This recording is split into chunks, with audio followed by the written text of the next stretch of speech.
Chapter 7. As the dust settled and everyone gathered their wits again, Daniel began reprimanding Sig. "Totally unnecessary," said Daniel angrily. "We could have done something different." "No," said Lizard. "That was exactly what needed to be done." The lack of air quotes somehow made Daniel take him more seriously. Even though he vehemently disagreed, he stopped arguing. Sig smiled widely. Not being fast enough to defend his friends had upset Sig, but all of that frustration had been released when his fist hit Felix Light's jaw. It was exactly what needed to be done, whether or not the doctor believed it.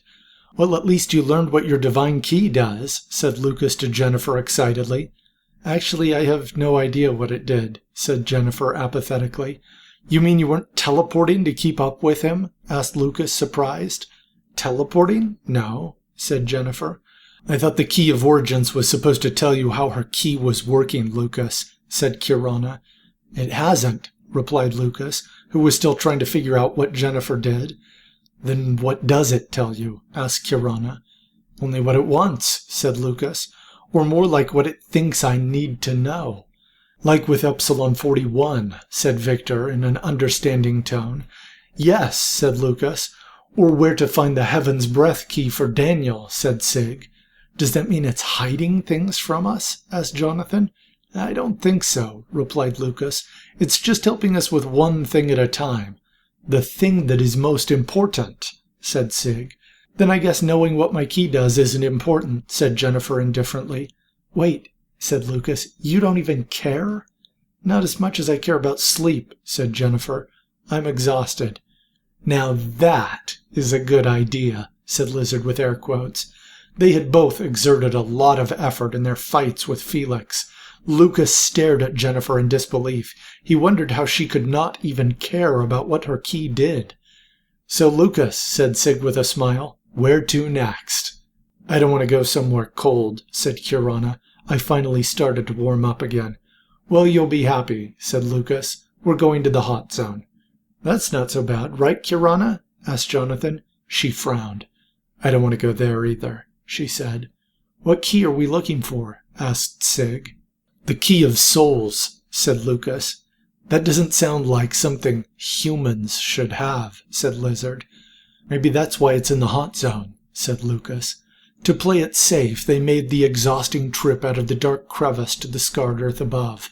They did not see any sign of Felix as they climbed, which seemed to make Lizard uneasy. After making it out of the crevice, and notwithstanding Jennifer's protests, they continued traveling for another few miles until they found a place that Lucas determined would be safe for the rest of the night. Lizard scurried ahead to scout out a location. The run-down cement building they found had been vacant for some time, and animals or augments, or some combination of them, had taken the former inhabitants and any supplies that were in the cupboards. There were a few beds, however, and Jennifer was so relieved to finally get some rest she fell asleep almost immediately. Victor smiled as he watched her curl up into a ball and begin snoring. Lucas frowned at her. While her key had proven vital in saving them from Felix Light, it bothered him that he did not know what it was. He sat in a corner of the room as most everyone else retired for the evening. "I'll take watch," volunteered Victor, who wanted to be helpful. He had felt particularly useless in the fight with Felix. "I'll join you," said Lucas softly. The others got comfortable in different places as Lucas and Victor left the cement home. "It must be a key of omnipresence," said Lucas in a frustrated tone as they left the building and scanned the night sky. "Key of omnipresence?" asked Victor. "Yes," confirmed Lucas. "The 9 divine keys were divided into 3 categories that corresponded with divine attributes: omniscience, omnipotence, and omnipresence." Said Victor as he thought about his own research. "I had never thought about it that way. I always thought of them as 9 distinct powers." "My key helps me see the past," explained Lucas.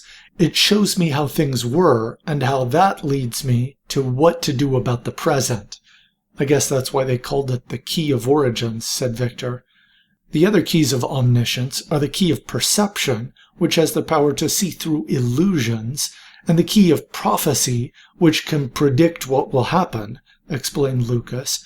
There is no way that Jennifer could possess one of these keys if Felix said she kept up with him.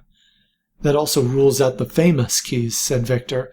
Heaven's shield and Heaven's sword are distinct, and now Dr. Young has the Heaven's breath key. That leaves the 3 keys of omnipresence, said Lucas. I thought she must have the space key, which provides the bearer with the power to teleport, but she did not think she was doing that.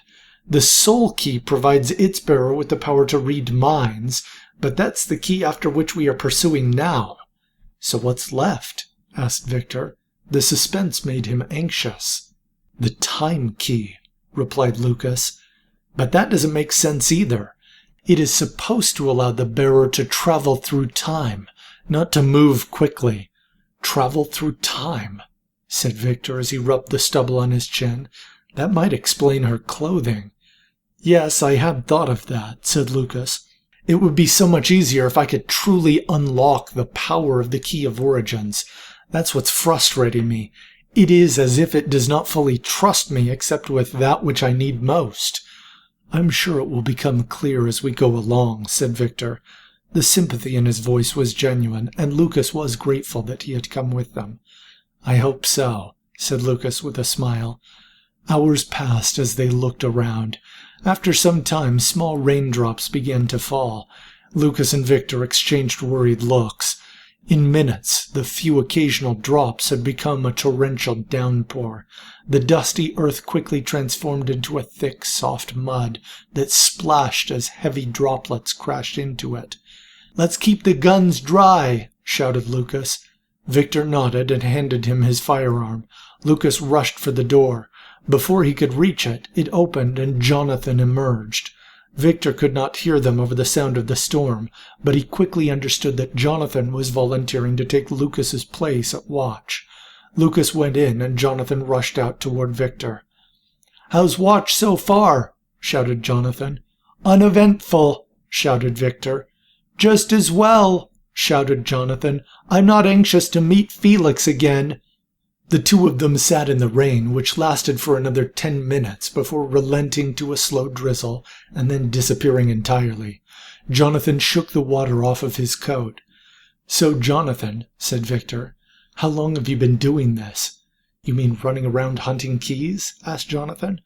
"Well, that too," said Victor, "but I meant how long you've been in this group, band, what do we even call it?" "One term is as good as the next," said Jonathan with a smile. "I've been with them for about 2 years." "Where were you before?" asked Victor. "Same as most everyone else," said Jonathan as the smile faded from his mouth. "Trying to survive." "I lived in caves in the hot zone," he continued. "It was tough to find food, but there wasn't much competition with other people.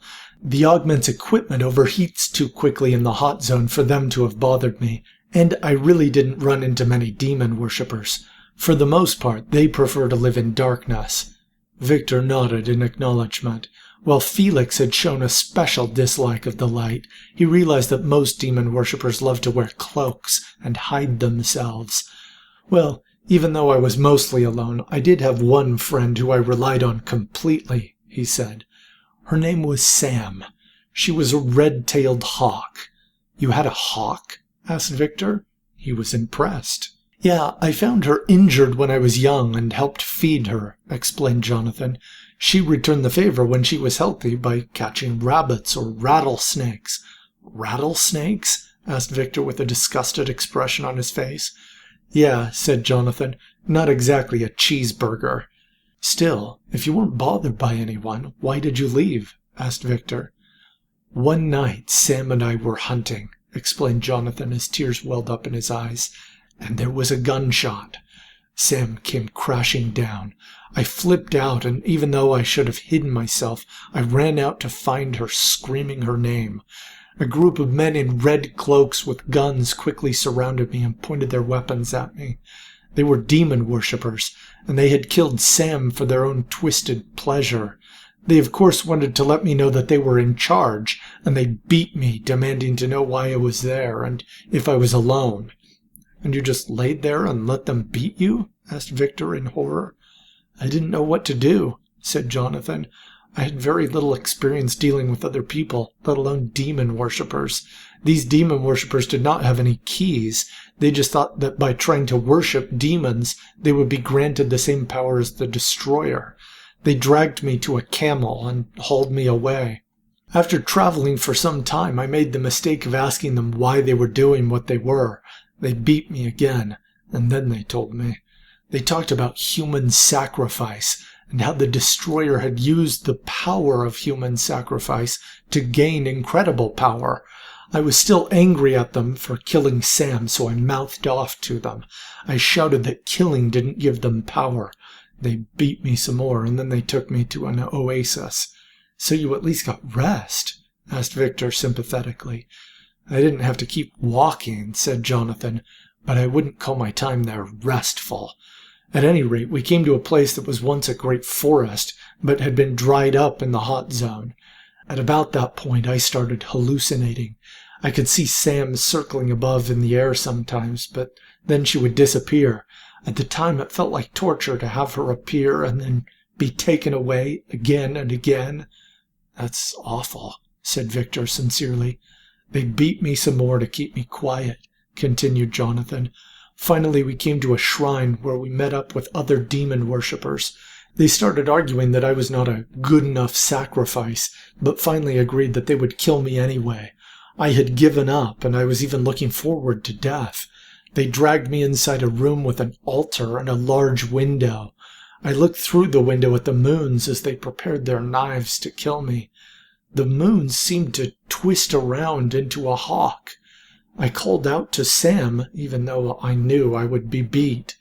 Why would they beat you if they were just going to kill you? Asked Victor in disgust. The anger he felt was increasing with every word of Jonathan's story. I was interrupting their sacred rites, they told me, said Jonathan. Anyway, the moons kept changing shape. Instead of Sam, I saw a woman with long dark hair and a long white coat crash through the window. It was the first time I had ever seen Kirana Sepharvaim. The demon worshippers were no match for her, especially in close combat. She sliced through them effortlessly. She moved like the flood water rushing down a wash in the desert. Nothing could impede her. She was beautiful. Jonathan paused and closed his eyes as he recalled every detail of his rescue. Sig came into the room with no one left to kill, said Jonathan. He had that big smile he always gives and said, "Great work, Kirana." That's when I learned her name.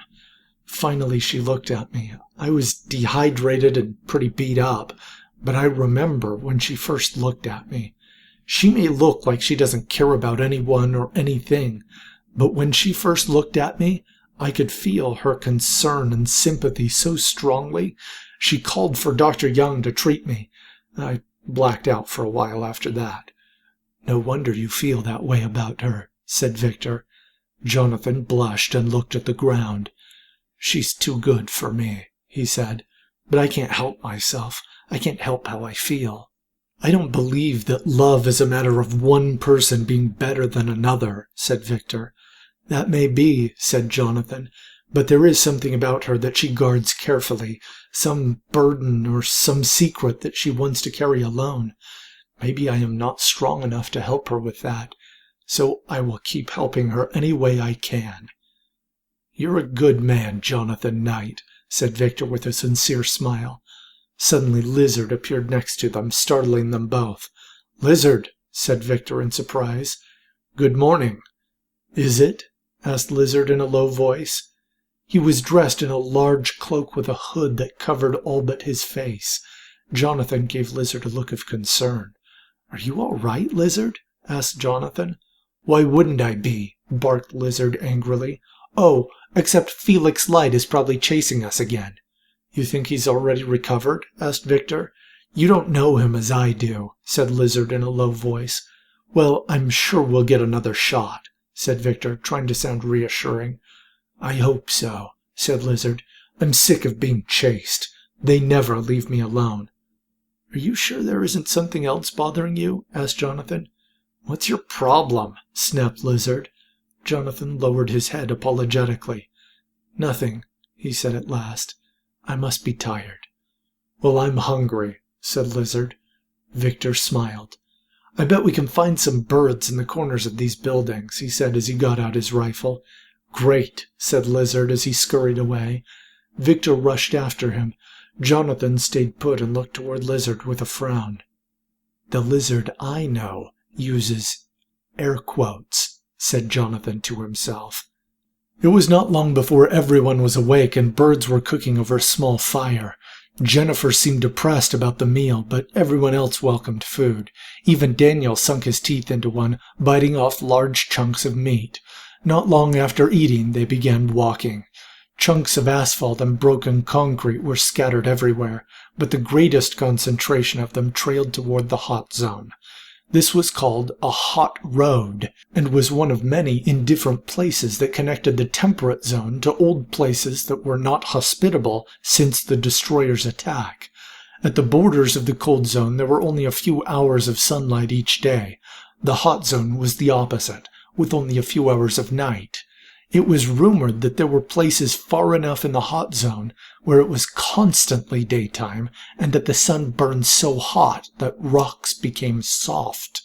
Of course, there was no water or any source of supplies or wealth that tempted people to travel there, so no one really knew. Staying in the areas where it was almost always day was dangerous enough, although there were oases where warm water still existed that allowed some hermits to scrape by. Jonathan had been one such hermit before he was captured by demon worshippers and hauled to their blood shrine. It was not long before everyone began wiping sweat beads from their foreheads, except Jonathan. Although he was able to handle the heat a bit better than the others, his main focus remained on Lizard and his cryptic behavior. He wondered what was going on inside his mind. "So, Lucas," said Sig, "do you know how far into the hot zone we will have to go?" "It's quite a ways," replied Lucas. "Normally I would say we should travel at night, but with Felix—" Lizard scowled audibly. "We don't know that he has finished his hot base, though," said Sig. "Maybe it would be worth the risk." Sig wiped the sweat off of his forehead and smiled widely. "Not that I can't handle a bit of hot zone air. It's just nicer if I don't have to." "Yeah," agreed Jennifer. "It would be much nicer if we didn't have to." "You know," observed Daniel in a reprimanding tone, "we could have traveled a lot further by now if you hadn't taken so long to get ready, Miss Cedar." "Sorry about being late," said Jennifer. "It's a bad habit, and I didn't realize it would be this hot up here." "Did you spend most of your time in the cold zone?" asked Victor. "I'm sorry," she said sincerely. "I just don't remember." "I'm sure your memories will return in time, Miss Cedar," said Daniel sympathetically. "The hot zone can be pretty intense," said Victor. "I haven't ever gone very far into it." Jennifer gave a look of interest to Victor. "I haven't either, actually," said Lucas. Jennifer frowned at Lucas. "I just know it's where we're looking for a shrine that is quite some distance into it." "Well, fortunately, Jonathan lived for quite some time up here," said Sig with a wide smile. "This is where we first found him." "That was an awful memory," said Daniel. "Those demon worshippers were savages." "Jonathan said they believed in the power of human sacrifice," said Victor. "Yes," said Daniel. "They had no respect for the value of human life. It was disgusting. I'm sure Jonathan remembers." Jonathan was not paying attention to the conversation. He was staring at the back of Lizard's hooded cloak. The harder he focused, the more he felt something was not right. Slowly the sound of hushed whispers echoed in his ears. He spun around and looked at the others. They seemed to be waiting for him to say something, and the sounds he had heard were gone. "I'm sorry, what?" said Jonathan. "Are you okay?" asked Victor. "I may be from the hot zone, but the heat affects me the same as anyone else," said Jonathan with a smile. Daniel pulled out a canteen and tossed it to Jonathan. He caught it and took a small sip, then tossed it back. "Stay hydrated," scolded Daniel. "Thanks, Doctor," said Jonathan. The journey continued for several more hours. It soon became clear that notwithstanding their intentions to keep away from Felix, they would need to rest. Lizard had stopped scurrying ahead and scouting for them. Kirana pulled out her sniper rifle and used its powerful scope to locate a small group of palm trees. Eventually they made their way there and found that the cluster of palm trees surrounded several bubbling pools. "Is that water safe to drink?" asked Jennifer. "You can usually tell if the water is safe if there are red fish in it," said Jonathan. Everyone looked into the water and located several small schools of tiny red fish darting back and forth. Jennifer got down on her hands and knees and gulped the water. It was surprisingly cool under the surface. Kirana frowned as she watched Jennifer. "How ladylike," said Kirana sarcastically. Jennifer ignored her and continued gulping. Victor smiled and got down next to Jennifer. He quickly began gulping water himself. "You too?" asked Kirana with a tone of disgust. Sig got down and followed suit. Soon everyone but Kirana and Jonathan were kneeling at the water's edge, gulping the cool water. Jonathan smiled at Kirana, obviously hoping for some approval. She rolled her eyes and turned away. Jonathan lowered his head sadly for a moment, and then joined the others in gulping the clear water from the pool. It was not long before everyone was resting in the shade of the palm trees. They enjoyed some jerky and a can of beans that Daniel Young had packed. Lucas and Sig spoke with one another about their plans, and Lizard scurried ahead to scout a bit. When he returned, he relayed his findings to Sig and then went to sleep under a tree. Sig laughed, but then suggested that rest would be good for everyone. Kirana volunteered to stay up and watch. Naturally, Jonathan volunteered to keep her company. The heat of the afternoon sun was intense, but the sun slowly began crawling toward the horizon in the north. Lucas looked around to ensure the others were asleep. When he thought they were, he turned to Kirana. "Kirana, you can get some rest if you want," he said. "I don't want," said Kirana apathetically. "Suit yourself," said Jonathan. "You should at least get some more water, though. I don't know what you're trying to prove by drinking so little." "I'm not trying to prove anything," said Kirana. "I just don't need that much." Jonathan's eyes widened as he looked at her. Her long dark hair shined in the setting sun, and her blue eyes sparkled in spite of her lack of emotion. Kirana was deep in thought, as she often was.